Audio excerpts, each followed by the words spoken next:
Soyez tous les bienvenus à une nouvelle transmission de l'Institut Vie pour tous. Le thème général, Genèse, le commencement. Message 12, la chute de l'homme. Lecture biblique, Genèse 3, versets 1 à 14.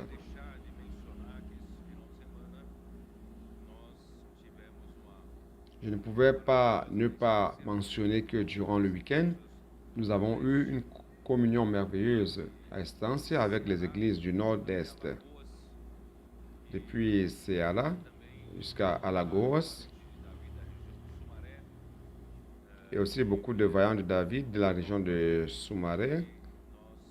Les frères d'Europe sont aussi venus. Notre thème principal, c'était ce que le Seigneur est en train de faire sur la terre avec tous les outils et principalement ce que le Seigneur nous a montré ultimement. La dernière semaine à Césarée de Philippe, on a eu une communion avec tous les leaders et principalement c'était un vaillant de David de la région de l'État de São Paulo, État 8, de la région 8. Et nous nous sommes rendus compte que le Seigneur a une grande charge. Il voudrait que nous puissions engager des jeunes matures qui se trouvent dans la tranche d'âge de 30 à 49 ans. C'est une tranche d'âge où tout le monde est très occupé par le travail, ses propres affaires, et ils ont peu de temps pour servir le Seigneur. Ça, c'est la grande difficulté de nos frères qui se trouvent dans cette tranche d'âge. Mais le Seigneur a besoin d'eux, et le Seigneur est en train de commencer à lancer cet appel. Et nous voyons que lorsque le Seigneur appelle, il donne aussi la condition nécessaire pour qu'ils puissent servir le Seigneur. Donc beaucoup d'entre eux sont déjà ici, ils ont été émancipés, délivrés de leur extrême occupation et ils sont en train d'être utiles entre les mains du Seigneur. Et nous voulons que tous ceux qui se réunissent dans la vie de l'Église soient engagés. Nous n'avons pas l'ambition d'impliquer peut-être toute la chrétienté, mais tout au moins ceux qui ont la vision de l'Église, qui sont en train de lutter pour le royaume. Nous voudrions que tous puissent être engagés dans cette tranche d'âge. Pour moi, c'est la dernière tranche d'âge que le Seigneur veut engager. Donc cette tranche d'âge a été engagée. Je crois, bien mes frères, que l'enfant mâle de Apocalypse 12 va bientôt naître. Et lorsque l'enfant mâle naîtra, le dragon sera prêt à dévorer l'enfant mâle. Car c'est l'enfant mâle qui va le vaincre, qui lutte pour le royaume de Dieu. Mais il ne va pas réussir à le dévorer car il sera enlevé au troisième ciel. C'est cela. Donc, j'aimerais encourager ces vaillants de David que vous pouvez être très utile entre les mains du Seigneur. Car le Seigneur, à partir de 2017, a engagé beaucoup de frères, principalement nos adolescents, nos préadolescents, nos enfants. Ils ont été tous énergisés par leur simplicité, par l'amour qu'ils ont pour la parole. Et Dieu leur a donné une portion spéciale qui est irremplaçable. Cette génération nous apporte beaucoup d'énergie de vie pour leur amour pour la parole. Et grâce à Dieu, nos jeunes qui ont déjà plus de 18 ans ont commencé à prendre soin de ces adolescents que nous appelons les capitaines. Et les intendants, ce sont les frères qui sont matures, qui n'ont pas été mis de côté. Ils aident ces adolescents et ces jeunes pour servir, n'est-ce pas, d'une manière merveilleuse entre les mains du Seigneur. On appelle cela TCI, troupe capitaine intendant. et qui travaille aujourd'hui pour que nous puissions émanciper les églises, que nous puissions faire le travail de multiplication et de consolidation. Il n'y a rien de mieux que de travailler avec ces outils. Si vous dans votre région, vous n'avez pas d'adolescents, demandez l'aide d'une église qui a des adolescents, qu'on puisse amener le TCI pour émanciper l'église et faire un changement dans l'église. Le Seigneur est en train de faire ce grand travail. Eh bien, mes frères, dernièrement, le Seigneur est en train d'incommoder tous ceux qui sont dans cette tranche d'âge que nous appelons les vaillants de David. Les vaillants de David ont une caractéristique.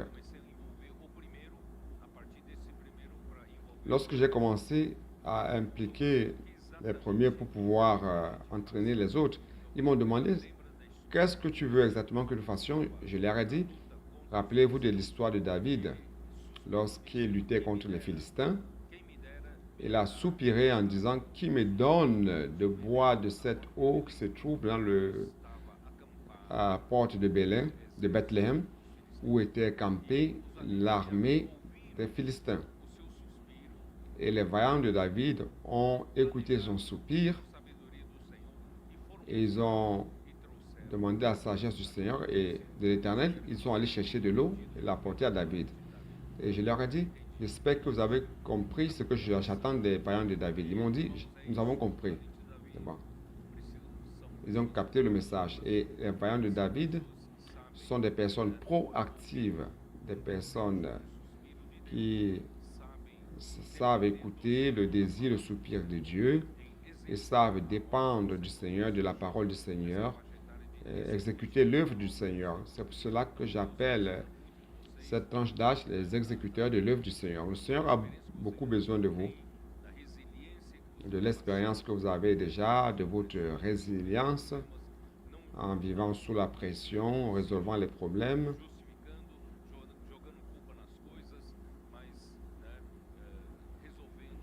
Donc, vous résolvez réellement les problèmes et vous ne les mettez pas sur d'autres comptes. Donc, c'est cela, le Seigneur a besoin de vous. Donc, ces vaillants de David doivent premièrement suivre de près la parole prophétique. Car ce n'est pas par votre capacité que Dieu va faire son œuvre. Il va faire son œuvre comme il a toujours fait, par sa parole. Et si vous n'êtes pas aligné à la parole, ça ne sert à rien d'utiliser des forces, des efforts. Ça ne va pas marcher. Donc, frères, les vaillants de David, premièrement, doivent suivre de près, très près, la parole du Seigneur. Ce sont des personnes qui font l'immersion ultra raffinée. Et j'espère que vous, les vaillants de David, j'espère que vous avez l'expérience du CPEV. Passez quelques jours au CPEV et au Pâques aussi, afin que vous puissiez apprendre à vivre sous la pression dans les rues pour prêcher l'Évangile, pour répondre aux besoins des personnes, en servant de canal qui apporte de l'eau vive aux personnes. Donc, frère, je voudrais aussi répéter rapidement ce que j'ai dit aux églises du Nord-Est durant ce week-end. Donc, à la réunion de samedi, la live du Pâques de samedi, j'ai mentionné quelque chose que j'ai lu. Je vais vous lire cela rapidement. Joseph représente bien cette tranche d'âge. Joseph a été préparé depuis 17 ans jusqu'à 30 ans par des situations très difficiles, des situations de grande adversité. Joseph, à 17 ans, a été vendu par ses propres frères à l'Égypte. Et arrivé en Égypte, il a été vendu à Potiphar, le commandant de la garde égyptienne. Et le Seigneur était avec lui. Je voudrais lire ce qui est écrit dans la Bible. Genèse 39, versets 2 et 3. L'Éternel fut avec lui, c'est-à-dire Joseph. Là, c'est très important, ce n'était pas par sa capacité naturelle. Le Seigneur doit être avec vous. L'Éternel fut avec lui et la prospérité l'accompagna. Comment devenir prospère? Le Seigneur doit être avec vous. Il habitait dans la maison de son maître, l'Égyptien. son maître vit que l'Éternel était avec lui et que l'Éternel faisait prospérer entre ses mains tout ce qu'il entreprenait. Donc, frère, il ne s'agit pas de votre propre capacité, mais le Seigneur veut vous utiliser lorsque vous dépendez de la parole, lorsque vous dépendez de lui, et il fait prospérer les choses qui sont entre vos mains. Même votre travail séculier, le Seigneur peut faire prospérer cela. Joseph trouva grâce aux yeux de son maître qu'il employa à son service, l'établit sur sa maison et lui confia tout ce qu'il possédait. Si votre chef, votre patron, voit que le Seigneur est avec vous et tout ce que vous faites prospère parce que le Seigneur est avec vous, soyez certain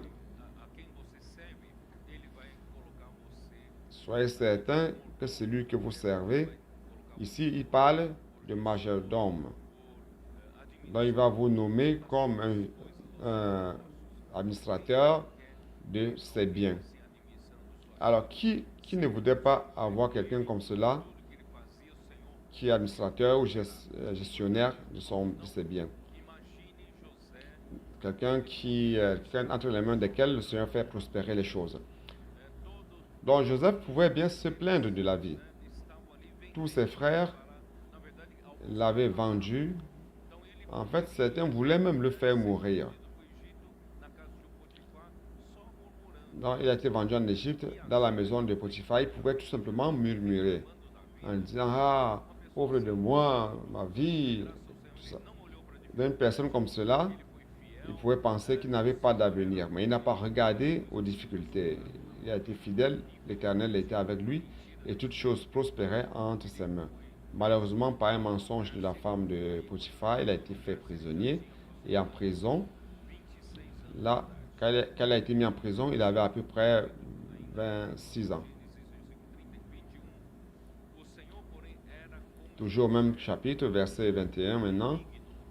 Chapitre 39, verset 21. L'Éternel fut avec Joseph et il étendit sur lui sa bonté et le mit en faveur des yeux du chef de la prison. Donc l'Éternel a été bon avec Joseph. Et le chef de la prison plaça sous sa surveillance tous les prisonniers qui étaient dans la prison et rien ne s'y faisait que par lui. Donc il apprenait déjà dans la prison à gérer des personnes, l'administration, la gestion des ressources humaines. C'est très important. C'est un élément qui est très important dans le monde et aussi dans l'œuvre du Seigneur, dans l'Église. Savoir gérer des personnes. Donc, durant cette période de 17 à 30 ans, il apprenait toutes ces leçons. Le chef de prison ne prenait aucune connaissance de ce que Joseph avait en main parce que l'Éternel était avec lui et l'Éternel donnait de la réussite à ce qu'il faisait. Frère, je voudrais faire en sorte que vous qui êtes dans cette tranche d'âge, croyez-le, si vous cherchez le Seigneur, si vous cherchez la parole du Seigneur, si vous suivez de près la parole du Seigneur, le Seigneur fait prospérer tout ce que vous avez entre les mains.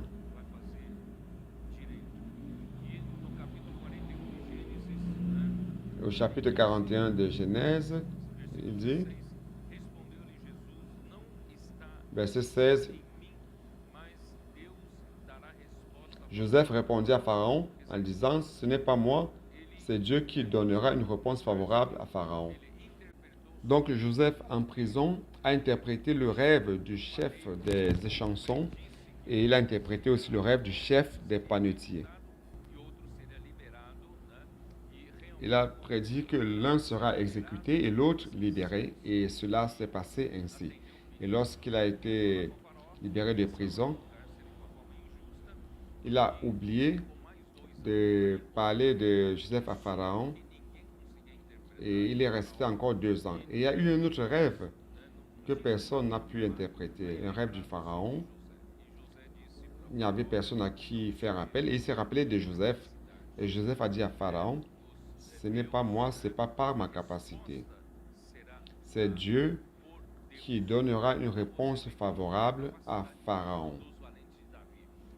Donc vous voyez qu'il ne s'agit pas de la capacité humaine des vaillants de David, mais les vaillants de David sont matures suffisamment pour suivre de près la parole prophétique. Et Dieu, ayant Dieu avec eux, toutes choses prospèrent. Donc il a interprété le rêve de Pharaon. Et Pharaon, à la fin, au verset 38, dit ceci, verset 41 de Genèse. Et Pharaon dit à ses serviteurs, trouverions-nous un homme comme celui-ci, ayant en lui l'Esprit de Dieu? C'est-à-dire que ce n'est pas par sa capacité naturelle, mais c'est l'Esprit de Dieu. Donc, j'espère que votre chef vous reconnaisse que vous êtes celui qui a l'Esprit de Dieu en soi. Et Pharaon dit à Joseph, puisque Dieu t'a fait connaître toutes ces choses, il n'y a personne qui soit aussi intelligent et aussi sage que toi. Lorsqu'il dit qu'il n'y a personne qui soit intelligent ici, ça peut être traduit comme perspicace. C'est quoi être perspicace? C'est quelqu'un qui a une perception aiguisée, une sensibilité aiguisée. C'est aussi quelqu'un qui est sage. Et la sagesse, nous savons qu'elle vient de Dieu. Donc la perspicacité, c'est la perception rapide, aiguisée, qui vient aussi de Dieu. Nous rendons grâce au Seigneur. Je crois que le Seigneur veut vous utiliser. Ici au verset 40, j'ai établi sur ma maison. Donc c'est cela, le Seigneur veut que vous appreniez la gestion pour gérer la maison du Seigneur. Et tout mon peuple obéira à tes ordres. Le trône seul m'élèvera au-dessus de toi. C'est-à-dire que Joseph était à apprendre à régner. Nous tous, nous apprenons à régner par Christ. Et Pharaon dit à Joseph, vois, je te donne le commandement de tout le pays d'Égypte. Donc, Joseph a montré son côté de royauté, le côté divin, côté divin, que Dieu désire que nous, dans l'Église, nous ayons pour gouverner la terre avec Christ. Verset 46, Joseph était âgé de 30 ans lorsqu'il se présenta à Pharaon, roi d'Égypte. Et il quitta Pharaon et parcourut tout le pays d'Égypte. Donc Joseph, à partir de 30 ans, qui commence la tranche d'âge que j'ai évoquée, des vaillants de David, il a ainsi commencé à administrer toute l'Égypte. Dieu le préparait pour cela. Donc, toi, adolescente, tu as 17 ans, comme Joseph l'avait lorsqu'il a été vendu, sache que Dieu est en train de te préparer jusqu'à 29 ans pour que tu sois mature et peut-être te donner des expériences de pression, des expériences contraires, adverses dans les rues, dans le colporteur, trouvant des situations difficiles. Frère, tout cela est bon pour nous mûrir. On se trouve devant des situations où on doit gérer des personnes, l'équipe de colporteurs, ou coordonner les adolescents, coordonner l'église, les frères, vous savez. Toutes ces expériences seront très utiles demain quand vous aurez 30 ans, à partir de 30 ans en avant. Donc, qui sait, peut-être que c'est la dernière tranche d'âge que le Seigneur est en train de préparer dans son Église comme enfant mâle. Frère, l'enfant mâle, vous savez, la femme qui est le peuple de Dieu, l'Église, est en train de souffrir les douleurs de l'enfantement. C'est dans Apocalypse 12 pour donner naissance à l'enfant mâle. Et c'est le moment dont Dieu est en train de préparer cela. Une bonne partie est déjà née. Certains adolescents ont déjà été appelés. Ils ont répondu à l'appel. Les jeunes, les capitaines ont répondu à l'appel. Les intendants ont répondu à l'appel. Mais maintenant, c'est la tranche d'âge des vaillants de David. Donc, c'est la partie la plus difficile parce que c'est la tranche d'âge qui est très occupée par le travail et ses propres affaires. Mais lorsque cette tranche d'âge est gagnée par le Seigneur, l'enfant mâle va naître. Et si l'enfant mâle naît, chers frères, les vainqueurs apparaîtront. Et nous allons régner avec le Seigneur.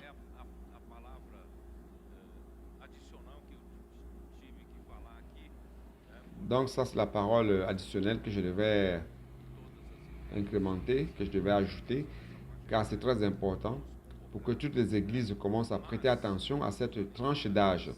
Allons convoquer le vaillant de David, mais sans le TCI, vous savez, cet outil est très important. Si vous voulez émanciper et aider l'Église, vous aurez besoin de cet outil.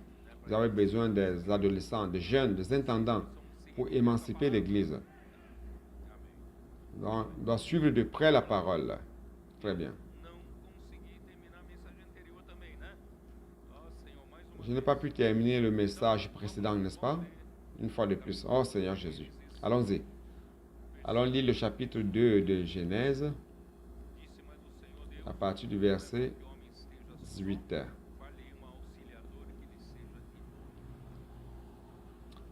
L'Éternel dit, il n'est pas bon que l'homme soit seul, je lui ferai une aide semblable à lui. Lorsqu'il dit une aide semblable à lui, donc une aide qui soit à lui, qui parvient à compléter, à être égale à toi. Donc la femme que Dieu a créée, qui serait l'aide pour la femme, doit être d'abord de la même espèce, de la même nature. Mais Dieu a fait un test. Il a mené devant l'homme tous les animaux des champs, les oiseaux du ciel. Il les a amenés à l'homme afin qu'il donne un nom à chacun, à chaque animal et à chaque oiseau. Mais avec quel objectif? C'était pour quel objectif? Dieu voulait voir s'il pouvait trouver une aide semblable, s'il pouvait trouver une femme avec qui se marier. Alors la tortue est passée, le lion, la girafe. Imaginez l'homme qui avait une grande capacité à l'époque. Il avait un cerveau d'une grande puissance. Il est parvenu à donner les noms. Frère, vous savez, moi, j'ai la difficulté pour donner le nom aux chiens à la maison ou aux enfants. Imaginez des milliers de créatures. Donc l'homme avait une grande capacité. Tout type d'animal a défilé devant lui et il a vu qu'il n'y avait personne, il n'y avait aucun qui pouvait être sa femme. Bien que certains animaux étaient beaux, mais ils ne pouvaient pas être sa femme. Alors, qu'est-ce qui s'est passé? Donc, pour qu'il soit sa femme, il faut que ce soit, pour qu'un animal soit sa femme, il faut que ce soit de la même espèce. Verset 21. L'Éternel Dieu fit tomber un profond sommeil sur l'homme qui s'endormit. Il prit une de ses côtes et referma la chair à sa place. C'est quoi faire tomber un profond sommeil sur l'homme? Ici, faire tomber un profond sommeil, c'est l'équivalence de ce que Dieu a fait mourir Christ à la croix. Christ a besoin d'une aide. Christ a besoin d'une femme qui lui soit semblable. Comment trouver une femme, une épouse à Christ? Frère, il n'existe qu'une seule manière. Ça doit être quelqu'un qui est sorti de lui, qui est de la même espèce que lui. Donc Dieu a fait mourir Christ à la croix. Dieu a fait tomber un profond sommeil sur Adam. Il s'est endormi profondément. Dieu a ouvert ses côtés après une des côtes. Ce qui fait que l'homme par rapport à la femme, l'homme a moins de côtes. Alors, qu'est-ce qui s'est passé? Donc, il a pris de cette côte qu'il en a formé une femme. Donc, il a construit, il a édifié en femme. Alléluia. Donc, l'apparition de la femme près de l'homme n'est pas venue de l'extérieur, mais de l'intérieur. Il y a eu un processus d'édification, un processus de construction. Verset 23, et l'homme dit, voici cette fois celle qui est os de mes os et chair de ma chair. On l'appellera femme parce qu'elle a été prise de l'homme. Donc, pour gagner du temps, je vais lire rapidement ce que j'ai préparé dans le texte.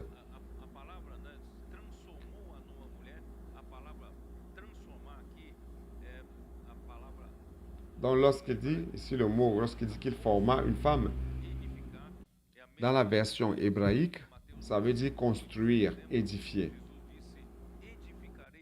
C'est la même situation que dans Matthieu 16, 18, où Jésus a dit, je bâtirai mon église.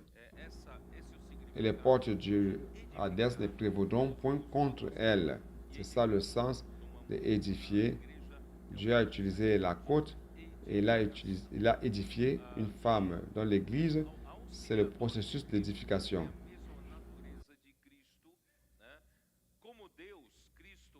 L'aide semblable de Christ doit avoir la même nature que Christ. Comme Dieu, Christ est le Fils unique de Dieu. C'est dans Jean, chapitre 1, verset 18. Pour les adolescents, il est bon de savoir cela. Christ, avant tout, était le Fils unique de Dieu. Il était le Fils unique de Dieu. Jean 1, verset 18. Christ, comme Fils unique de Dieu, a la vie et la nature de Dieu. Pour que l'homme ait accès à la vie et à la nature de Dieu, il était nécessaire que Christ devienne un homme. Chapitre 1 de Jean, verset 14, comme il est dit,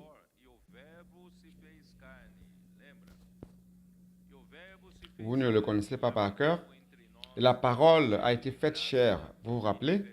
Et la parole a été faite chair, et elle a habité parmi nous, pleine de grâce et de vérité, et nous avons contemplé sa gloire, une gloire comme la gloire du Fils unique venu du Père. C'est-à-dire que pour que nous, hommes, pour que nous ayons la même vie et la même nature que Christ comme Fils unique de Dieu, il fallait que Christ devienne un homme. C'est la parole qui s'est faite chair. Et comme homme, il a été obéissant jusqu'à la mort. C'est dans Philippiens 2. Allons-y. Je pense que ça vaut la peine que vous le sachiez, vous les adolescents, les jeunes. Philippiens 2, verset 5. Il dit, et en vous les sentiments qui étaient en Jésus-Christ, lequel existant en forme de Dieu, n'a point regardé comme une proie à arracher d'être égal avec Dieu, mais s'est dépouillé lui-même en prenant une forme de serviteur, en devenant semblable aux hommes. Donc, il est devenu un homme, devenant semblable aux hommes et ayant paru comme un simple homme. Il s'est humilié lui-même, se rendant obéissant jusqu'à la mort, même jusqu'à la mort de la croix. Il est mort pour nous, afin que nous puissions participer à sa vie et à sa nature. C'est pourquoi Dieu l'a souverainement élevé et lui a donné le nom qui est au-dessus de tout nom, afin qu'au nom de Jésus, tout genou fléchisse dans les cieux, sur la terre et sous la terre, et que toute langue confesse que Jésus-Christ est Seigneur, à la gloire de Dieu le Père. Donc, avec la mort de Christ à la croix, Dieu a résolu notre problème de péché. Hébreux 9, jetez-y un coup d'œil. Hébreux 9, verset 12. Et il est entré une fois pour toutes dans le lieu très saint, non avec le sang des boucs et des veaux, mais avec son propre sang, ayant obtenu une rédemption éternelle. C'est-à-dire que Christ est mort une fois, une seule fois. Ce n'est pas comme les animaux qu'il fallait, et les boucs qu'il fallait immoler à tout moment. Mais Christ est mort une seule fois pour tous.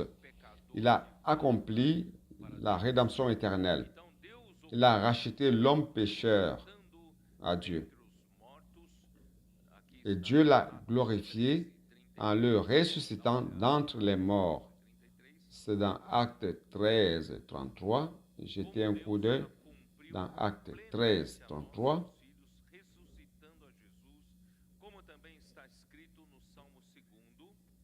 Dieu l'a accompli pour nous, leurs enfants, en ressuscitant Jésus, selon ce qui est écrit dans le psaume 2e, Tu es mon fils, je t'ai engendré aujourd'hui.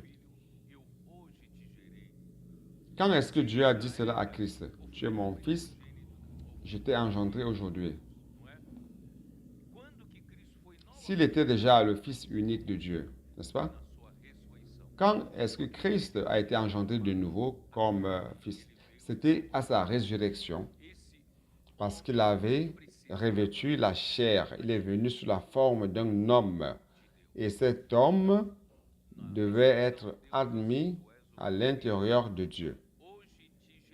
Donc, à la résurrection, Dieu a dit, tu es mon fils, aujourd'hui je t'ai engendré.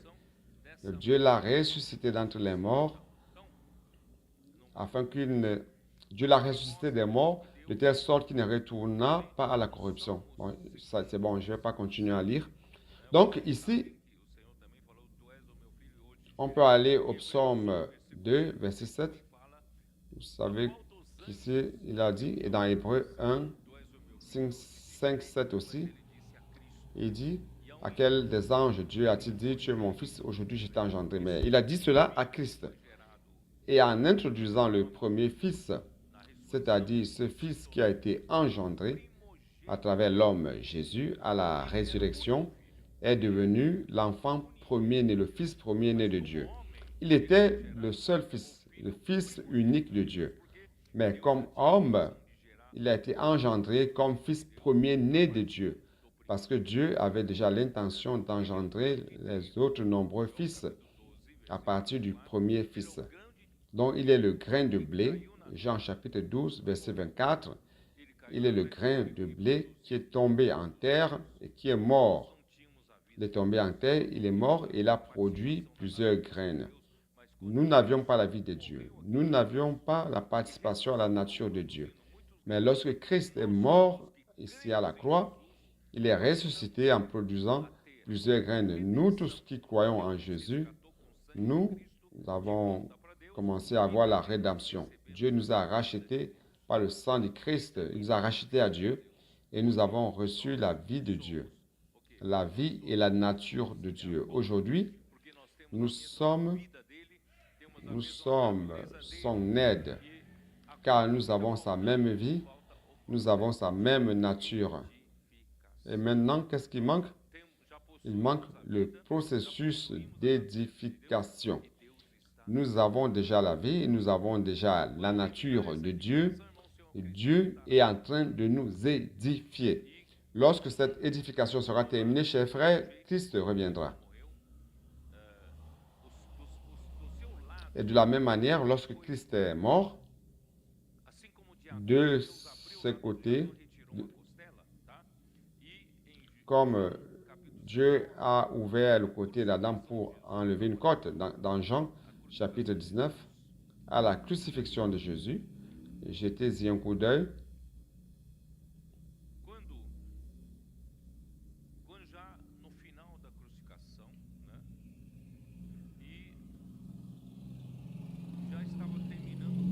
À la fin de la crucifixion,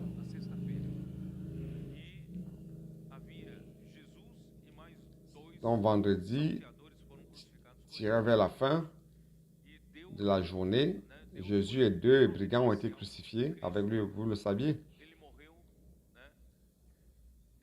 Dieu a été providentiel. Christ est mort, il a expiré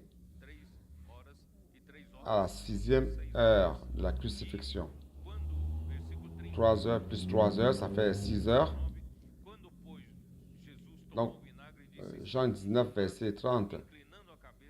Lorsque Jésus a pris le vinaigre, il dit, tout est accompli, et baissant la tête, il rendit l'esprit. Mais pour que le corps ne demeure pas à la croix jusqu'à samedi, ou qu'il soit vivant à la croix jusqu'à samedi, parce que le samedi, les Juifs ne pouvaient pas travailler, personne ne pouvait les enlever de la croix. Donc il fallait faire cela avant. Les deux brigands n'étaient pas encore morts, alors les soldats ont brisé leurs pieds pour précipiter leur mort. Mais verset 33, s'étant approché de Jésus, et le voyant déjà mort, ils ne lui rompirent pas les jambes. Mais un des soldats lui perça le côté avec une lance, et aussitôt il sortit du sang et de l'eau. Frère, ça c'était providentiel. Ce côté qui s'est ouvert représente le côté d'Adam qui a été ouvert pour enlever une côte pour former Ève, et ici pour former l'Église. Donc grâce soit rendue au Seigneur, le soldat, sans le savoir, il a accompli la prophétie, il a ouvert son côté et il en est sorti du sang et de l'eau. Le sang pour notre rédemption, nous racheter. Et l'eau, nous parlons des rivières d'eau vive, l'eau pour nous alimenter en la vie de Dieu, les rivières d'eau vive pour l'édification de l'Église.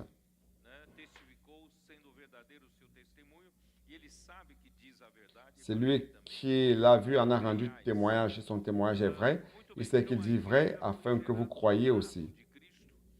Très bien. Donc l'Église a été engendrée à partir de la côte de Christ. Donc l'Église a la même vie et la nature de Christ. Donc Christ ne pouvait adopter aucune autre organisation religieuse pour être sa femme. N'est-ce pas? Il ne peut adopter une ONG pour être son aide semblable. Mais c'est quelque chose qui doit sortir de son côté, qui doit être produit par son sang, par l'eau qui sortirait de son côté. Et grâce soit rendue au Seigneur, frère, l'Église a été produite de cette manière. Chers frères, c'est pour cela que dans Jean chapitre 7, nous avons vu cela la dernière fois, qu'au grand jour de la fête, Jésus s'est levé et il a dit que celui qui a soif, verset 37, n'est-ce pas? Que celui qui a soif vienne à moi et qu'il boive. Celui qui croit en moi, des fleuves d'eau vive couleront de son sein, comme dit l'Écriture. Frères, nous tous qui croyons en Jésus, nous avons reçu la rédemption éternelle. Nous avons été rachetés à Dieu pour recevoir la vie de Dieu. Et non seulement nous avons reçu la vie de Dieu, mais en croyant au Seigneur Jésus, de notre intérieur, l'Esprit entré et habite en nous, et cela est devenu des fleuves d'eau vive qui couleront pour alimenter d'autres personnes. Et la côte qui a été prise d'Adam représente la vie de résurrection pour l'édification de l'Église. C'est pour cela qu'aucun de ces eaux ne pouvait être brisé, car ça représente la vie indissoluble de Dieu. Je vais vous montrer ce verset. C'est dans Hébreux, chapitre 7, 16. Hébreux 7, 16. Institué, non d'après la loi d'une ordonnance charnelle, mais selon la puissance d'une vie impérissable. La vie de Dieu est impérissable. On ne peut la briser. C'est pour cela que Dieu n'a pas permis que les os de Jésus soient brisés. Il a une vie impérissable, indestructible, et qu'il a fait couler à l'intérieur de nous. Oh Seigneur Jésus, ça c'est le processus que Dieu a accompli. Attendez que je vois, est-ce que je dois encore parler de quelque chose? Donc, finalement, Adam a dit, celle-ci est aux os, chair de ma chair, je l'appellerai femme parce qu'elle a été prise de l'homme. Alors, verset 24-25, c'est pourquoi l'homme quittera son père et sa mère et s'attachera à sa femme, et ils deviendront une seule chair. Pourquoi une seule chair? Parce que la femme est sortie d'Adam, est sortie de l'homme. Donc, les deux ne forment qu'une seule chair. Donc, ça, c'est symbolique pour montrer que l'homme et la femme, après, s'unissent pour devenir une seule unité. Donc, l'homme et sa femme étaient tous deux nus et ils n'avaient point honte. Il n'y avait aucun péché en eux, donc ils n'avaient aucune pensée de péché, ils n'avaient point honte. Ce que le Seigneur est en train de faire avec l'Église, chers frères, c'est exactement cela. Vous qui me suivez, vous savez que j'utilise beaucoup ce verset. Je vais l'utiliser de nouveau. Éphésiens 5, 26. Au verset 25, il dit, « Marie, aimez vos femmes comme Christ a aimé l'Église et s'est livré lui-même pour elle, afin de la sanctifier par la parole, après l'avoir purifiée par le baptême d'eau. » Comment Dieu édifie-t-il l'Église? Par le processus de sanctification. Et comment est-ce qu'il est en train de nous sanctifier? À travers du lavage de la parole, de l'eau de la parole, d'après la version Darby.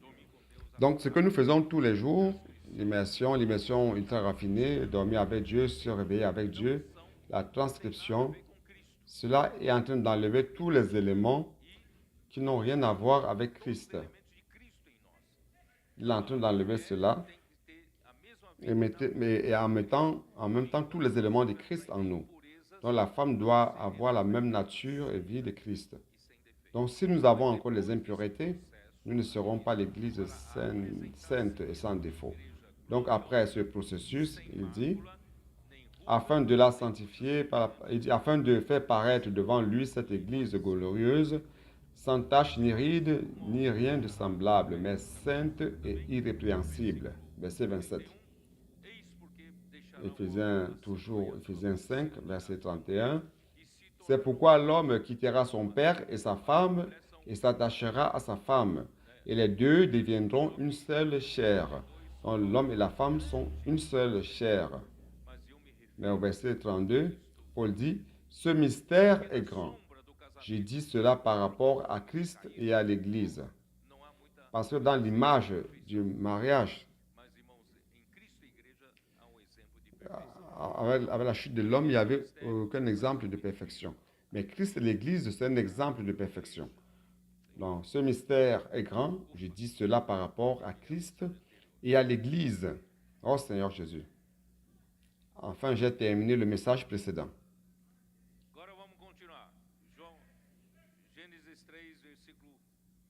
Maintenant, on va continuer. On va maintenant commencer Genèse 3.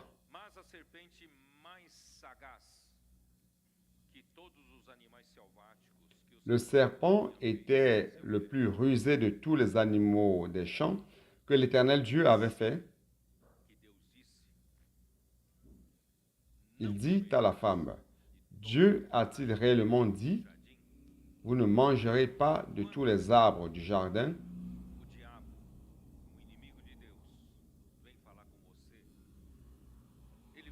Lorsque le diable, l'ennemi de Dieu, vient vous parler, il vient toujours sous la forme d'un serpent. Le serpent n'est pas toujours quelque chose de droit, peut-être sauf si vous l'accrochez par la queue. Mais le serpent doit toujours être cette chose qui se déplace toujours par des courbes.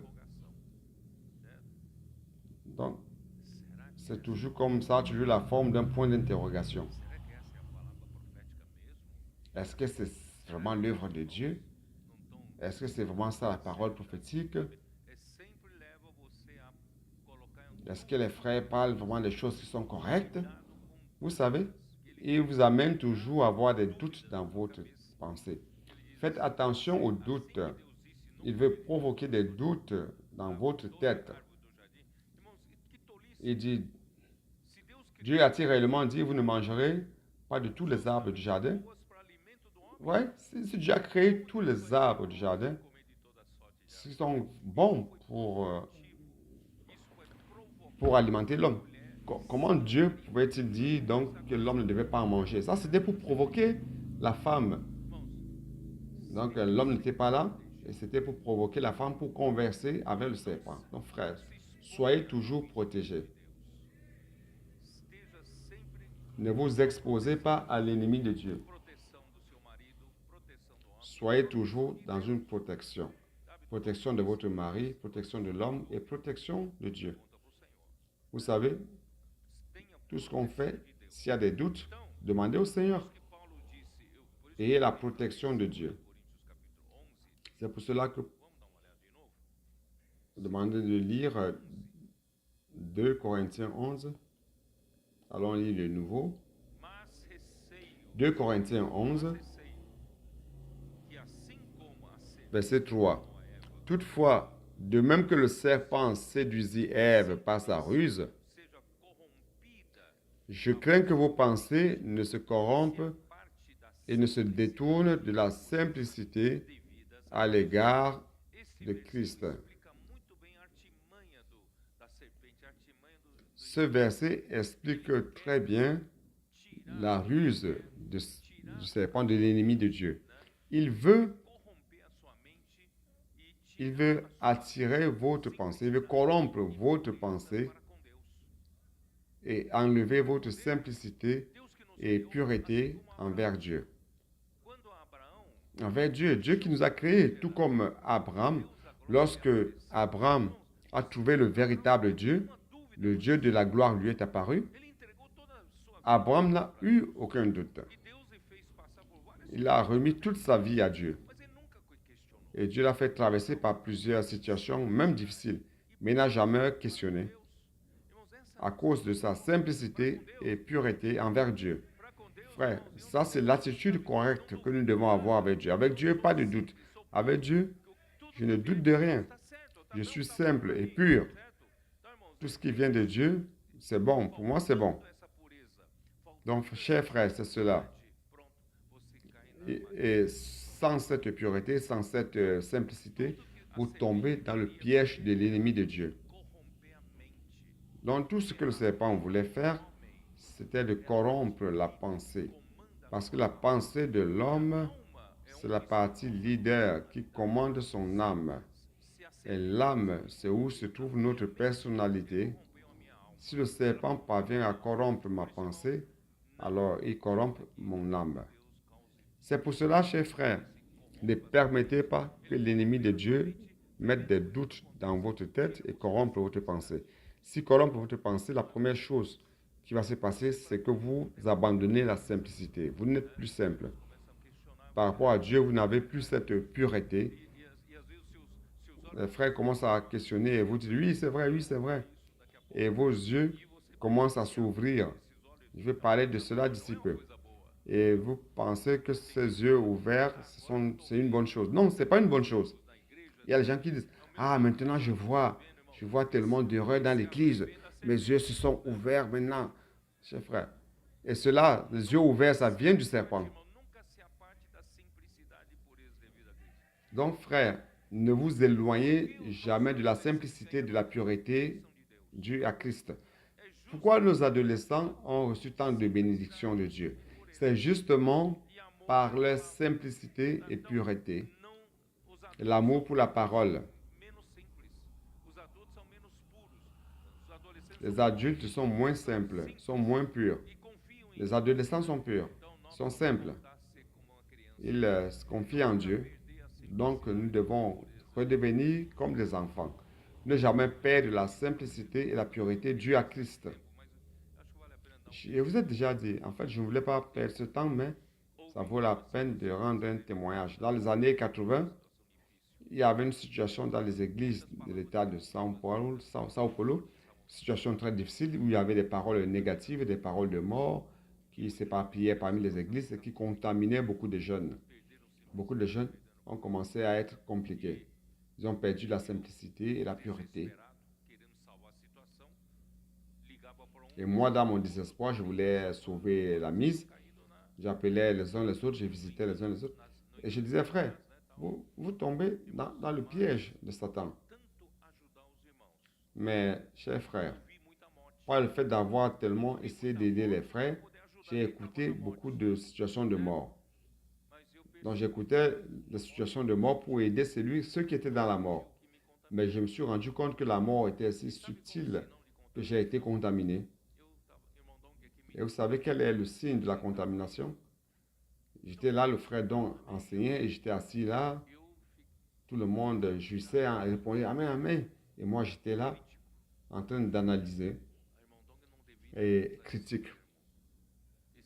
Ah, le frère Don ne devait pas utiliser ce terme. Ce terme peut prêter à confusion. Le frère Don a expliqué ce verset de cette manière. Je pense que ça devrait être d'une autre manière. Et je commençais à être critique. Il y avait moi qui ne voyais que les erreurs. Et à un moment, j'ai dit, c'est pas possible. Tout le monde est en train de jouir, tous contents, et moi, je suis là, le visage abattu. Et je me suis rendu compte qu'il y avait quelque chose qui n'allait pas bien avec moi. Chers frères, c'est alors que j'ai dit au Seigneur, vous ne savez pas, lorsque vous vous contaminez de la mort, il faut du temps pour vous nettoyer. Ce n'est pas quand vous volez, vous commettez un petit vol, vous demandez pardon au Seigneur, et puis voilà, le Seigneur vous pardonne et c'est fini. Mais lorsque vous êtes contaminé par la mort, il faut traiter cela. Il faut nettoyer. Et ça a pris des mois pour que je sois nettoyé de cette mort.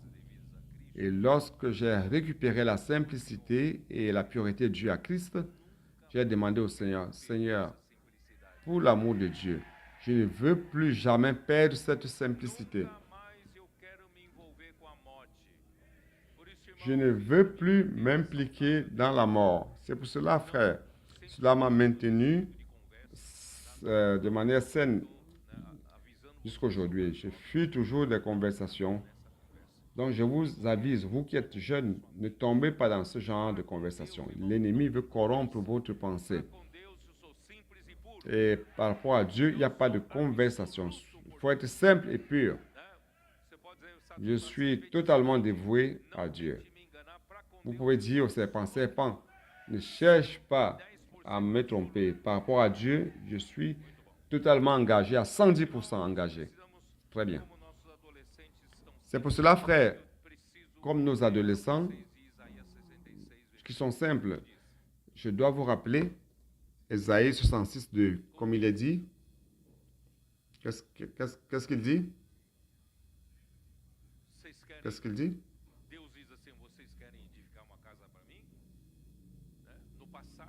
Dieu dit, vous voulez m'édifier une maison? De par le passé, ils ont édifié des temples somptueux à Dieu. Mais Dieu dit, je n'habite pas dans ces maisons. Moi-même, c'est moi qui ai créé les cieux et la terre. Si j'ai besoin de quelque chose de grandiose, je n'ai pas besoin de vous. Moi-même, je le fais. Mais vous savez dans quelle maison j'habite? Je cherche un endroit pour mon repos. Et vous savez lequel est? Et au verset 2, il dit, voici sur qui je porterai mes regards. Sur celui qui souffre et qui a l'esprit abattu et sur celui qui craint ma parole. L'homme qui perd la simplicité, la pureté, perd la maison d'habitation pour Dieu. Donc, allons nous maintenir simples. Allons nous maintenir purs. Et non seulement cela, aimer la parole. Nous devons aimer la parole. Matthieu 18, c'est où tout est apparu lorsque les disciples discutaient pour savoir qui est le plus grand dans le royaume des cieux. Matthieu 18, 1. En ce moment, les disciples s'approchèrent de Jésus et dirent, qui donc est, c'est ça, n'est-ce pas? Qui est donc le plus grand dans le royaume des cieux? Parce que dans le concept des adultes, c'est pour cela que je dis que les adultes doivent redevenir comme les enfants. Dans la tête des adultes, c'est de savoir qui est le plus grand, qui est le premier ici, qui commande, n'est-ce pas? Mais dans la tête d'un adolescent, ce n'est pas comme cela. Donc Jésus appelait un enfant, au milieu d'eux. Jésus ayant appelé un petit enfant, le plaça au milieu d'eux et dit, je vous le dis en vérité, si vous ne vous convertissez et si vous ne devenez comme les petits enfants, vous n'entrerez pas dans le royaume des cieux. Chers frères, ça c'est sérieux. Si nous continuons avec une tête dure, compliquée, comme ces disciples qui étaient là, en luttant toujours pour avoir la primauté, la première place dans l'église, mon espace, frère, on perd le temps. Donc nous devons nous convertir, devenir comme des enfants simples pour entrer dans le royaume des cieux. C'est pourquoi quiconque sera humble comme ce petit enfant sera le plus grand dans le royaume des cieux, et quiconque reçoit en mon nom un petit enfant comme celui-ci me reçoit moi-même.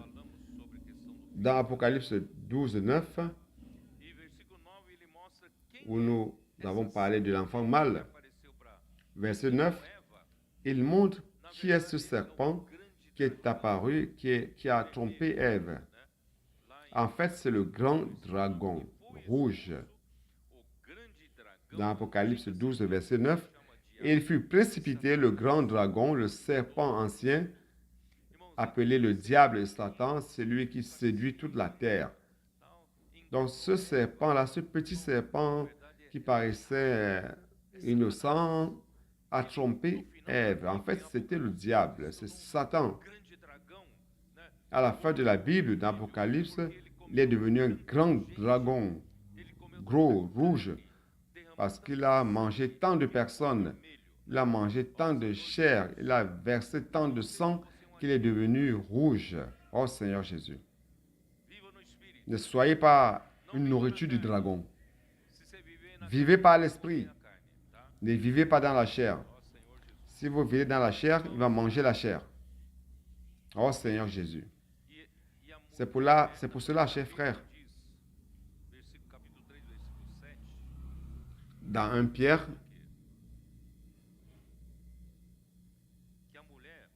1 Pierre 3, 7, qu'est-ce qu'il dit?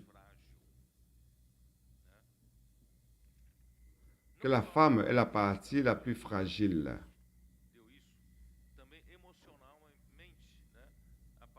Non seulement physiquement, comme Dieu l'a établi, mais aussi dans la pensée.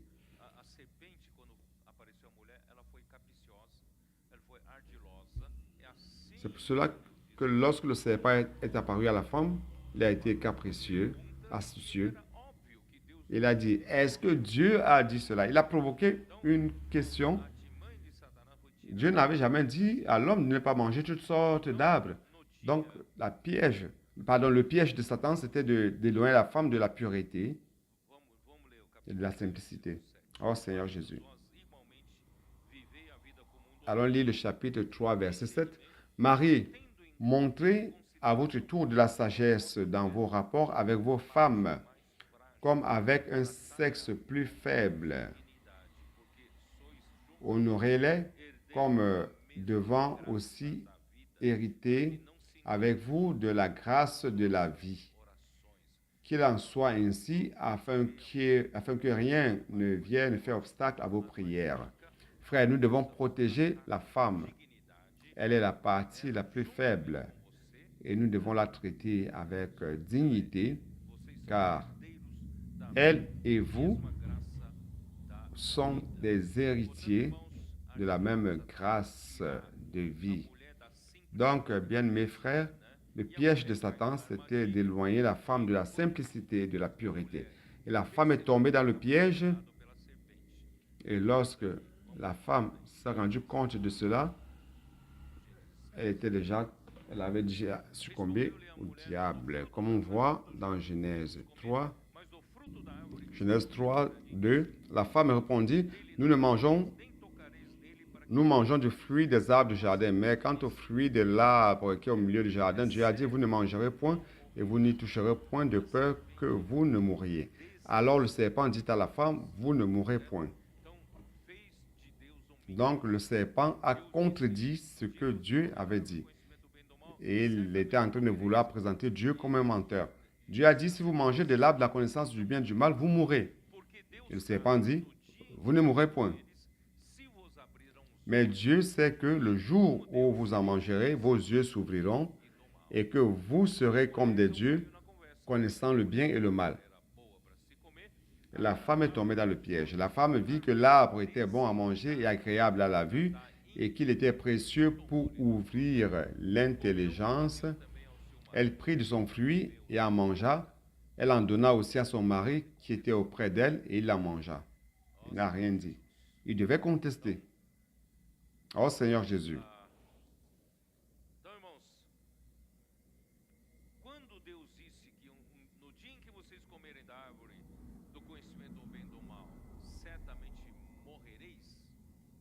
Donc, frère, lorsque Dieu dit, si vous mangez, le jour où vous mangerez de l'arbre de la connaissance du bien et du mal, vous mourrez.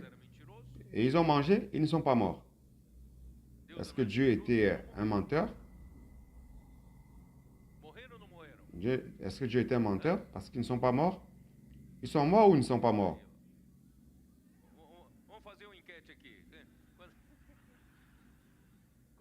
Bon, allons faire...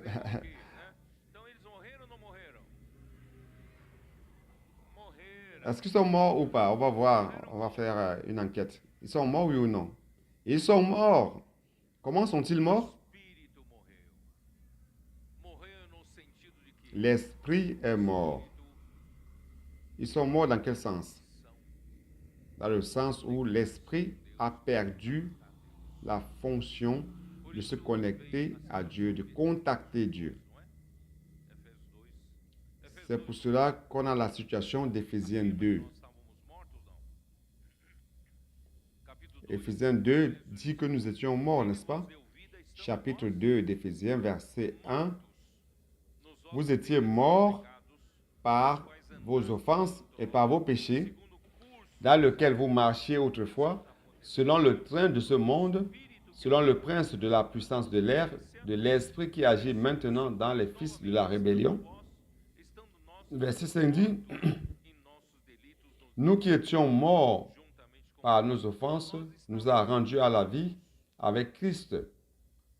Donc nous étions morts. Tous les hommes de la terre, sans le salut de Christ, tous sont des morts vivants.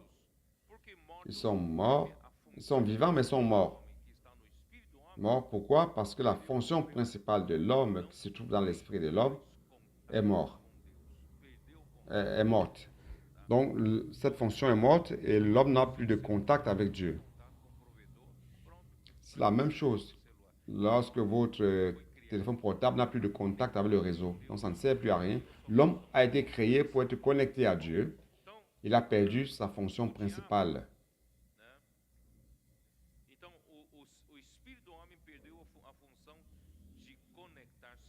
L'esprit de l'homme a perdu sa fonction de se connecter à Dieu pour recevoir la parole de Dieu, pour vivre.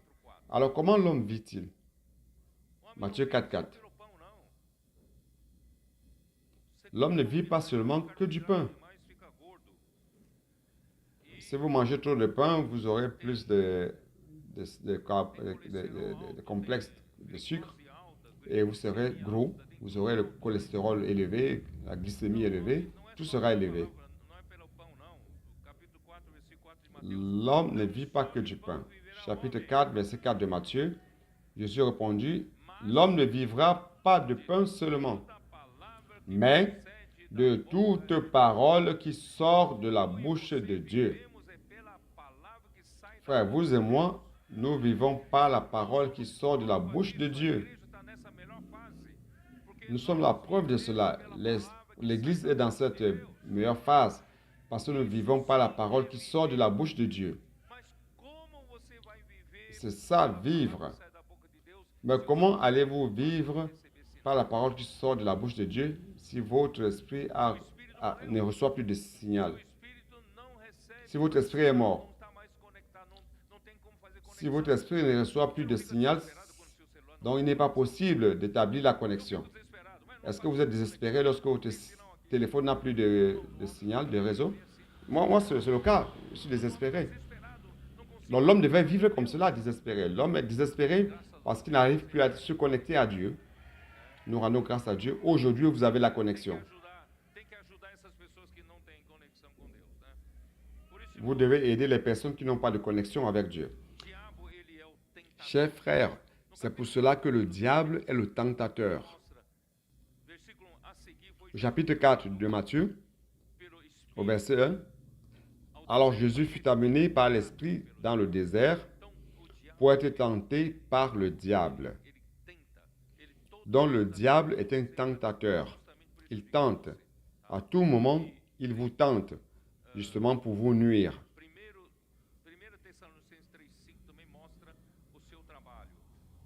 1 Thessaloniciens 3,5 montre aussi son travail. 1 Thessaloniciens 3,5.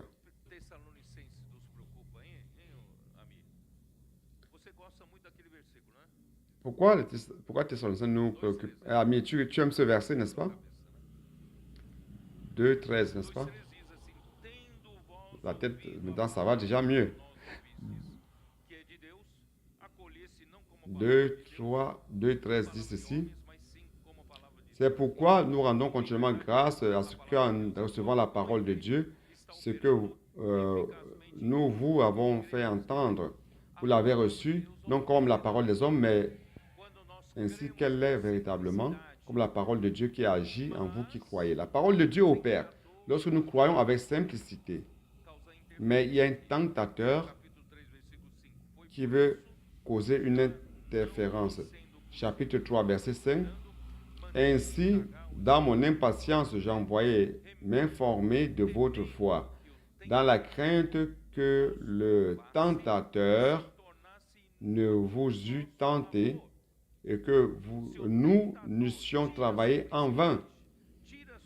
Si le tentateur enlève la simplicité, il enlève votre pureté due à Christ, en mettant des doutes dans la parole de Dieu, alors vous ne serez plus le point d'action de la parole de Dieu, car vous aurez perdu la simplicité. Tout le travail des apôtres a été donc en vain. Donc, chers frères, ne perdez jamais cette simplicité. Ne tombez pas dans la conversation du tentateur. Pourquoi? Pourquoi écouter le diable? Le diable est très subtil. Dans Jean chapitre 8, 44, il est clair. Jésus est clair. Qui est le diable? Qui est le diable? Jean 8, 44.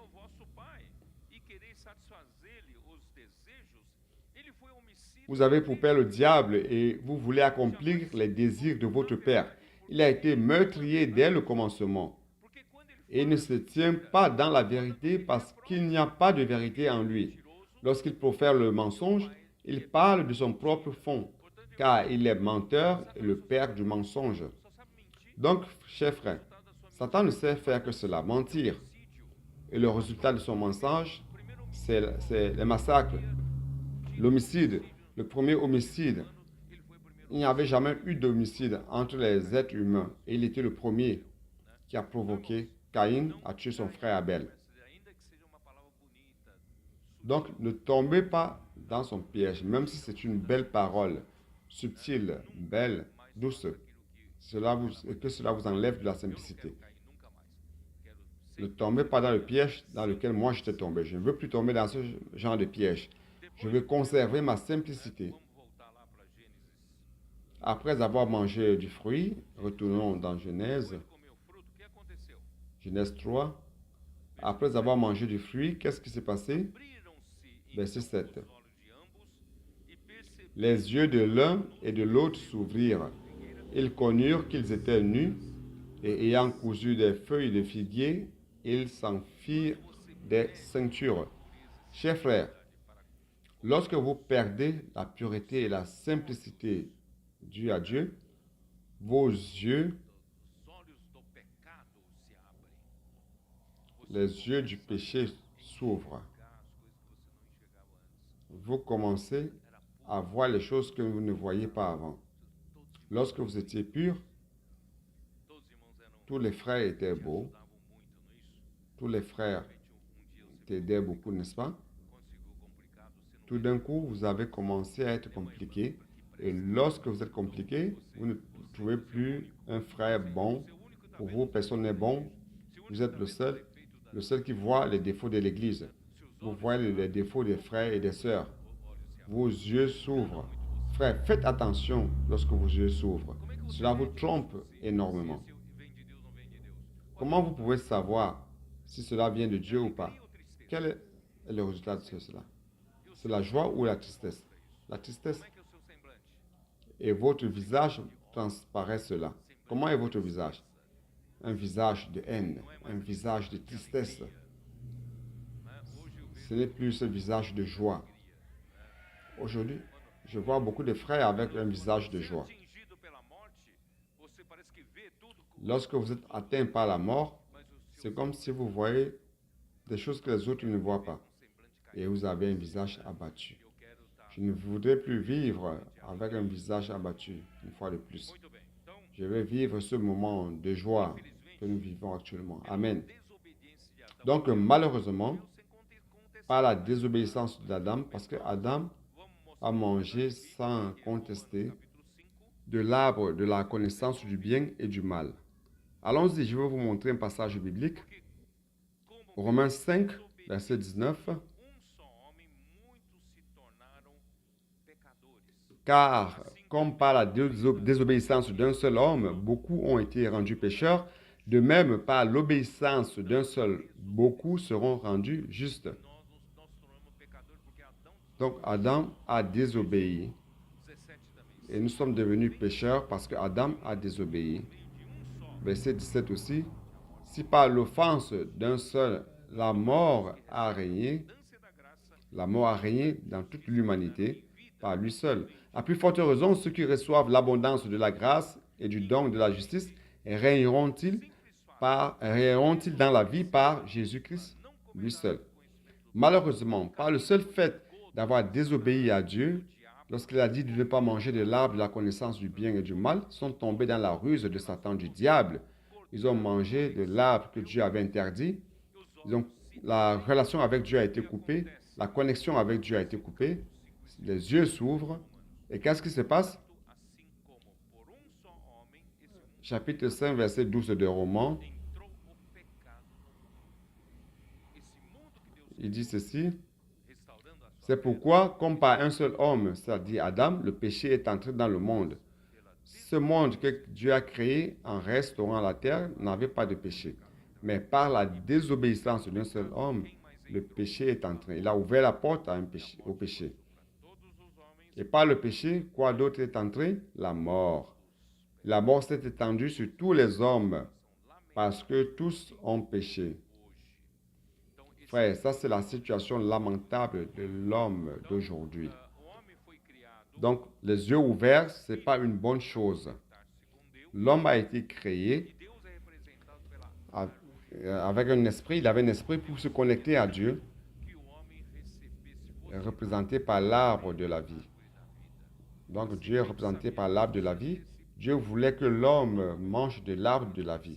Le serpent savait cela et il s'est précipité pour que l'homme ne mange pas de l'arbre de la vie pour se connecter à Dieu et recevoir de Dieu la vie et la nature de Dieu, mais s'est connecté plutôt au diable. Et le diable, c'est la mort, c'est le mensonge. Donc l'homme devait se connecter à l'arbre de la vie, se connecter à Dieu. Il recevrait la vie de Dieu, il recevrait et il serait commandé par la parole de Dieu. L'homme ne vivra pas seulement du pain, mais de toute parole qui sort de la bouche de Dieu.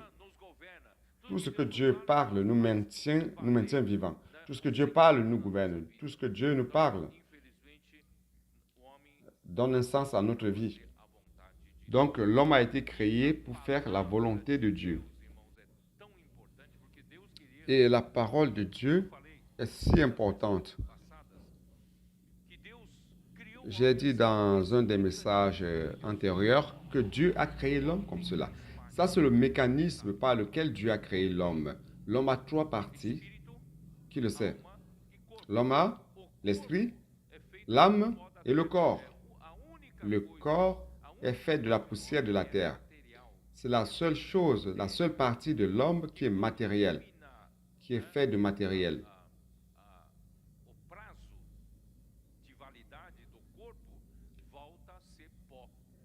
Et lorsque le corps, la date va s'expirer, le corps retourne à la poussière, mais les autres parties du corps ne procèdent pas de la terre, mais de Dieu. Dieu a soufflé dans les narines de l'homme le souffle de vie. Et ce souffle de vie, c'est l'Esprit de Dieu qui est entré en nous et qui a formé l'esprit humain et aussi l'âme humaine. Donc notre esprit, notre âme ne sont pas de la matière, mais spirituelles. Et pourquoi Dieu a créé cela, chers frères? Mon esprit sert à quoi? Mon esprit sert principalement à entrer en contact avec Dieu. Dieu a soufflé et mon esprit a été créé pour entrer en contact avec Dieu. Alors pourquoi entrer en contact avec Dieu? C'est pour recevoir de Dieu la parole. OK? Pourquoi vous avez besoin de réseau sur votre téléphone portable? Pour recevoir le message. Vous dites, s'il n'y a pas de réseau, vous pouvez vous dire que vous avez un réseau fort. C'est pourquoi? C'est pour recevoir la parole de Dieu. Vous avez un réseau fort, un signal fort dans votre esprit. C'est pour recevoir la parole de Dieu. Vous recevez la parole de Dieu dans quelle partie de votre esprit? Dans la communion. Vous vous rappelez? La communion. Vous devez, à travers la communion, notre communion avec le Père et son Fils Jésus-Christ, Jean dit cela dans sa première épître, n'est-ce pas? Notre communion avec Dieu, c'est la communication avec Dieu. Et la partie de l'esprit qui entre en communication avec Dieu, c'est la communion. Et lorsqu'on reçoit la parole de Dieu par la communion, immédiatement, la deuxième partie de l'esprit commence à fonctionner, c'est l'intuition. Vous commencez à avoir une perception de ce que Dieu veut à travers sa parole. La communion, c'est pour recevoir le message et l'intuition, c'est la compréhension de ce message et la conscience. C'est quoi la conscience? C'est la troisième partie de l'esprit. La conscience, je vous l'ai déjà dit, que c'est connaître ensemble. Donc, c'est-à-dire le partage mutuel. Donc, la conscience, c'est pour partager le message que Dieu a envoyé dans l'esprit. Pour partager avec qui? Avec votre âme. Et la partie de l'âme qui reçoit ce partage de l'esprit qui vient de la conscience, c'est votre pensée. Votre pensée reçoit de la conscience la parole de Dieu. Votre pensée reçoit, comprend, et ça passe par l'émotion, et l'émotion va dire, oui, ça c'est de Dieu, j'aime cette parole. Et votre volonté prend une décision en disant, je vais pratiquer. C'est ça, c'est un soupir de Dieu, allons pratiquer. Et la volonté, la dernière partie de l'âme, donne l'ordre à qui? Au corps, n'est-ce pas? C'est la partie qui reste. Et le corps, qu'est-ce que le corps fait? Le corps exécute. N'est-ce pas? Si mon âme dit, j'ai soif, prends un verre d'eau, qu'est-ce qui se passe? Il prend un verre d'eau et il boit. N'est-ce pas? Donc le corps exécute ce que l'âme commande. Et l'âme devait être connectée à l'esprit et l'esprit doit être connecté à Dieu pour recevoir la parole de Dieu. Chers frères, c'est pour cela qu'aujourd'hui nous ne vivons pas la parole de Dieu. À tout moment connecté à Dieu, Dieu envoie la parole, l'immersion dans la parole, l'intuition, la conscience, la pensée reçoit, comprend, l'émotion aime, la décision.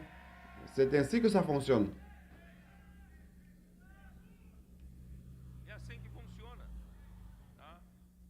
C'est ainsi que ça fonctionne.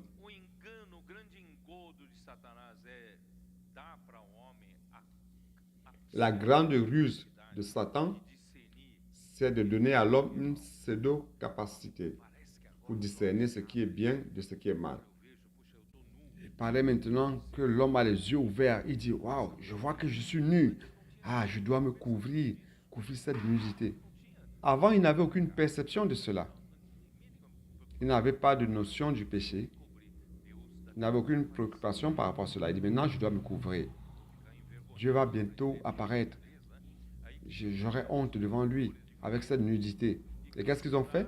Ils ont pris des feuilles de figuier et ils ont cousu les feuilles ensemble. Je sais comment ils ont cousu. Peut-être c'était avec de la liane.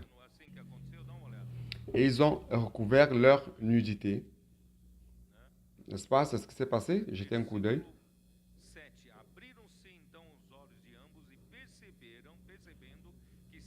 Verset 7. Les yeux de l'un et de l'autre s'ouvrirent, ils connurent qu'ils étaient nus, ayant cousu des feuilles de figuier, ils s'en firent des ceintures pour couvrir cette partie, n'est-ce pas, de la nudité.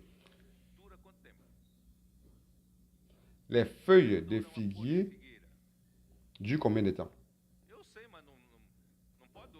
Combien de temps dure une feuille de figuier? Je sais que ce n'est pas plus d'une semaine. Ça sèche rapidement et la nudité apparaît une fois de plus. Alors, que représentent les feuilles de figuier? La justice humaine, n'est-ce pas? La justice humaine. Allons jeter un coup d'œil dans Isaïe 64, 6.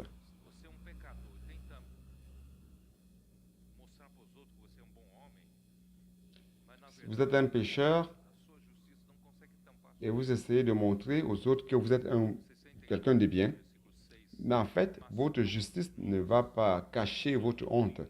Donc, 64, verset 6. Nous sommes tous comme des impurs, et toute notre justice est comme un vêtement souillé. Nous sommes tous flétris comme une feuille, et nos crimes nous emportent comme le vent. Personne ne peut cacher ses péchés ou sa honte. Chers frères, n'utilisez pas les feuilles de figuier. Romains 3, qu'est-ce qu'il dit? Romains 3.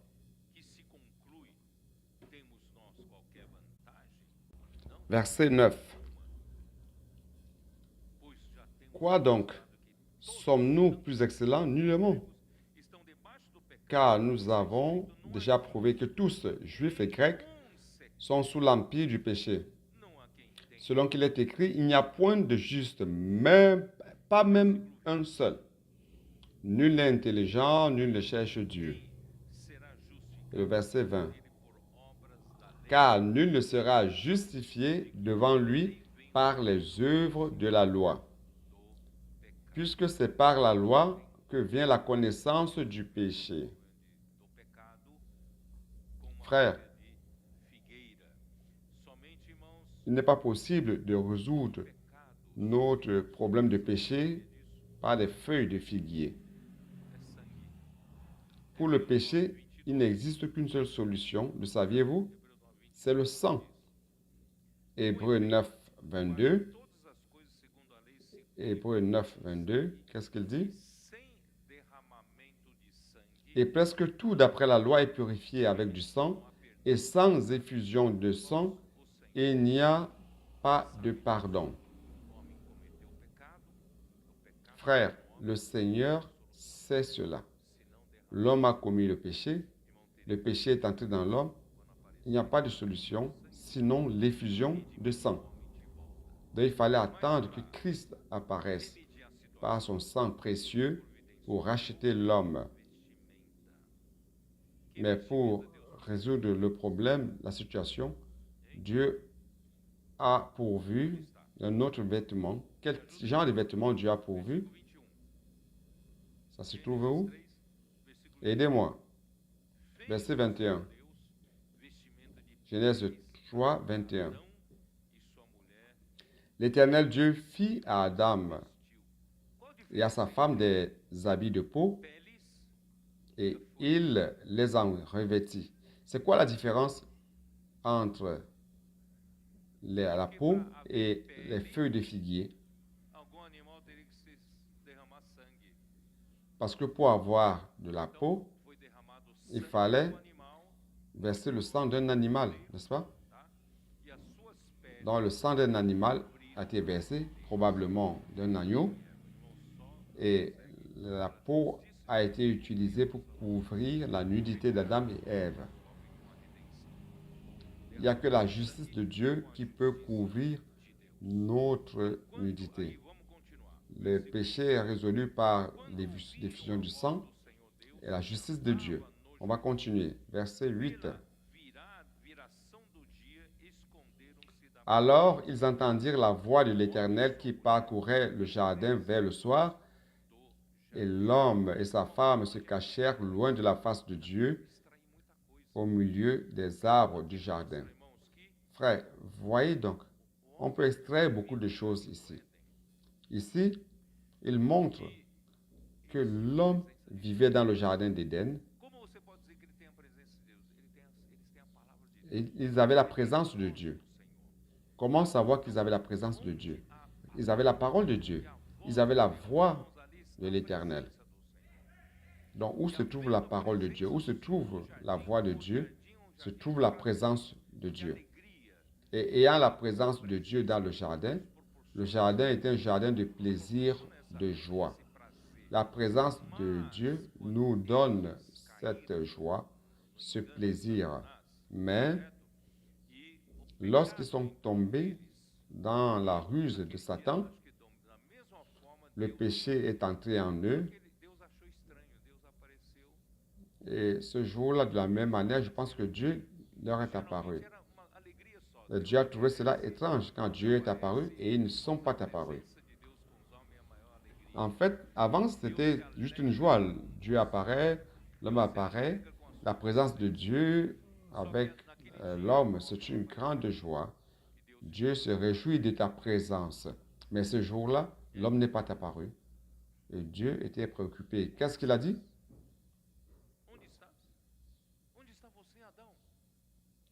Où es-tu? Où es-tu? Où es-tu, Adam? Où es-tu? Le frère Don avait partagé un message. Je ne sais pas qui d'entre vous se rappelle.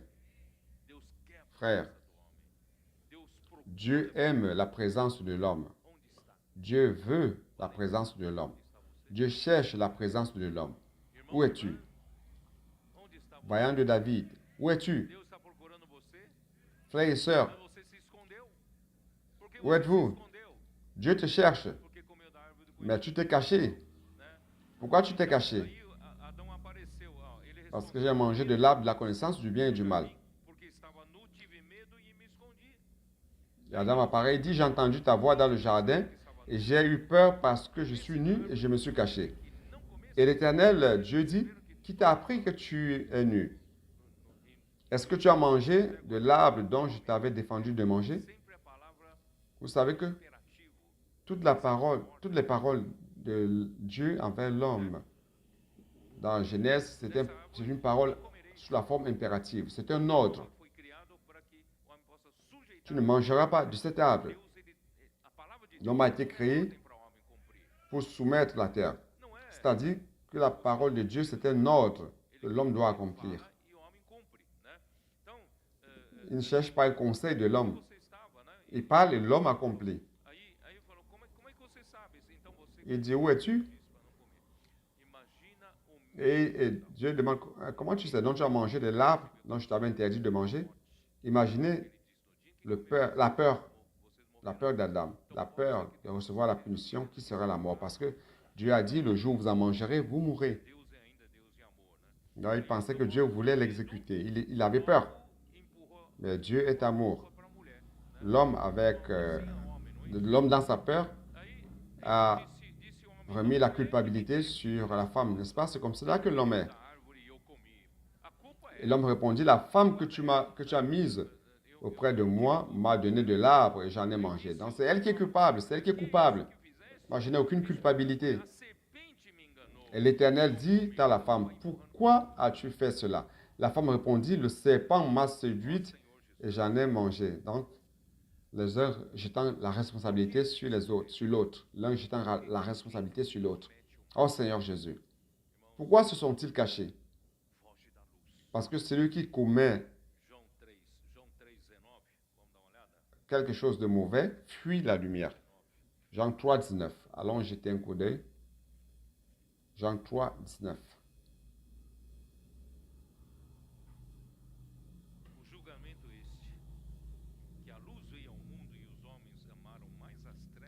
Et ce jugement, c'est que la lumière étant venue dans le monde, les hommes ont préféré les ténèbres à la lumière, parce que leurs œuvres étaient mauvaises.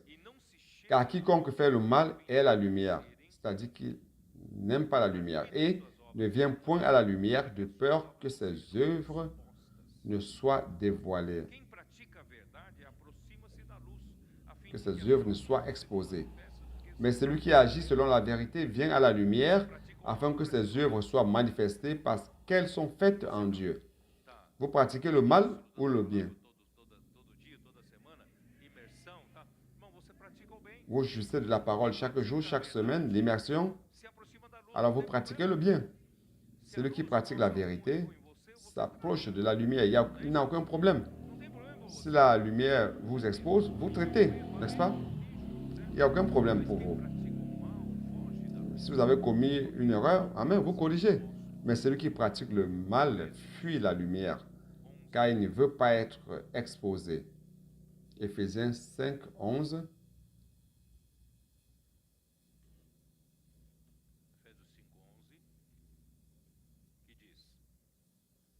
Éphésiens 5, 11. Qu'est-ce qu'il dit? Et ne prenez point part aux œuvres infructueuses des ténèbres, mais plutôt condamnez-les, car il est honteux de dire ce qu'ils font en secret. Pourquoi faire cela en secret? Pourquoi vous feriez quelque chose en secret si c'est quelque chose de bien? Vous ne faites les choses en secret que parce que ce sont les choses honteuses. Alors pourquoi les faire? Mais ce qui est condamné est manifesté par la lumière, car tout ce qui est manifesté est lumière. Oh Seigneur Jésus.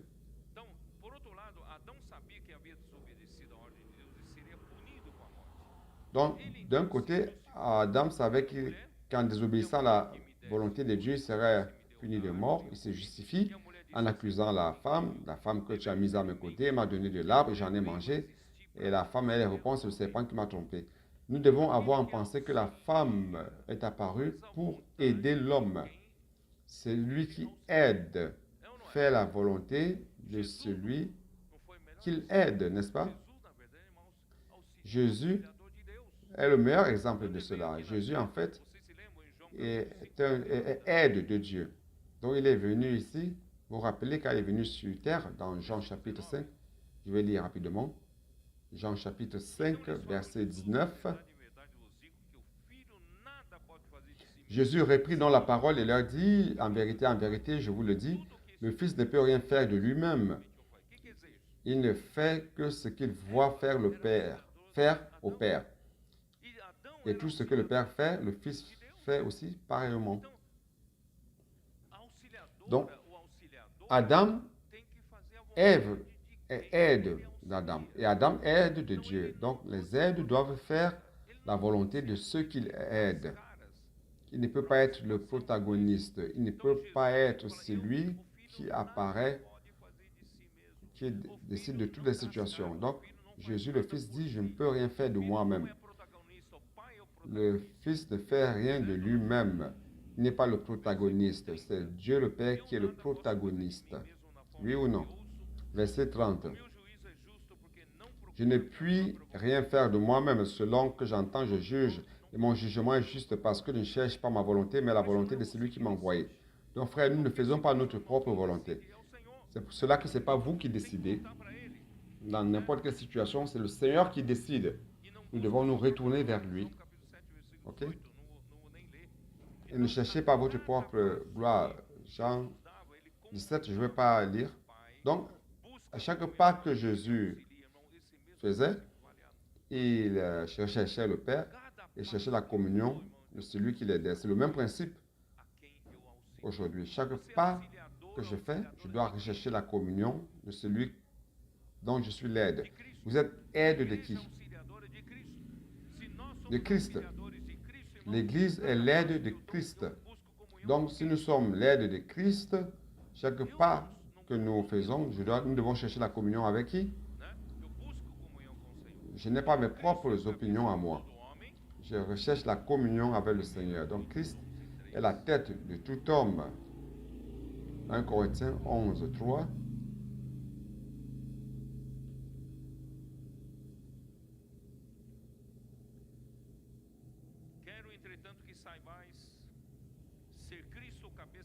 Je veux cependant que vous sachiez que Christ est le chef de tout homme et que l'homme est le chef de la femme et que Dieu est le chef de Christ. Frère, ça c'est l'ordre défini par Dieu. Donc, si l'homme veut que sa femme le considère comme chef, le plus souvent, le mari dit, ah, tu as lu la Bible dit que je suis le chef, je suis ton chef. Mais si l'homme veut être chef sur sa femme, il doit être, premièrement, être soumis à Christ. S'il n'est pas soumis à Christ, s'il n'honore pas Christ comme chef ou comme tête, comment veut-il que la femme l'honore? Donc, elle va causer avec la femme, elle n'a pas cherché à appeler l'homme comme sa protection. C'est sa première erreur. 1 Timothée 2, 1 Timothée 2, 13.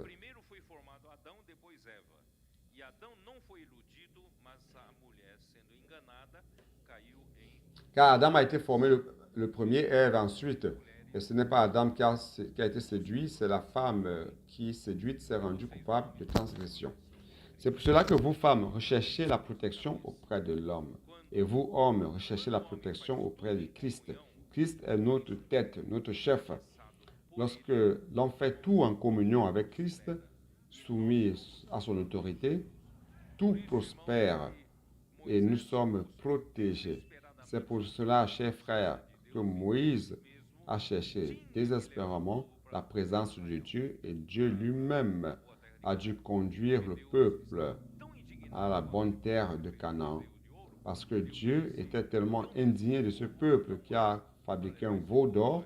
Dieu a dit, je n'irai pas, j'enverrai un peuple. J'enverrai un ange pour conduire ce peuple vers la terre de Canaan. Et Moïse a eu peur. Moïse a eu peur, a dit, si tu n'y vas pas, ô Éternel, ne m'envoie pas, je n'y vais pas non plus. Et l'Éternel a dû promettre dans Exode 33, 14, un verset fameux, principalement pour moi. Dieu a dit, alors je te promets que ma présence sera avec toi et je te donnerai du repos. Frère, lorsque nous avons la présence du Seigneur, lorsque nous faisons les choses dans la présence du Seigneur, nous avons du repos, nous avons la protection, nous avons la bonne direction. Pourquoi ne pas choisir cette voie? Pourquoi s'aventurer? Hein, chers frères, faisons toutes choses dans la présence du Seigneur. Le Seigneur maudit le serpent. On va retourner là. Et un peu de patience, je vais bientôt terminer. Genèse 3, verset 14. L'Éternel Dieu dit au serpent, puisque tu as fait cela, tu seras maudit entre tout le bétail et tous les animaux des champs. Tu marcheras sur ton ventre et tu mangeras de la poussière tous les jours de ta vie. Frère, le serpent mange de la poussière chaque jour de sa vie. C'est pour cela qu'il est devenu un grand dragon rouge, parce que la poussière représente la chair de l'homme. Lorsque vous vivez dans la chair, vous êtes un homme charnel. En Genèse 6, Dieu a abandonné l'homme en disant que l'homme est charnel.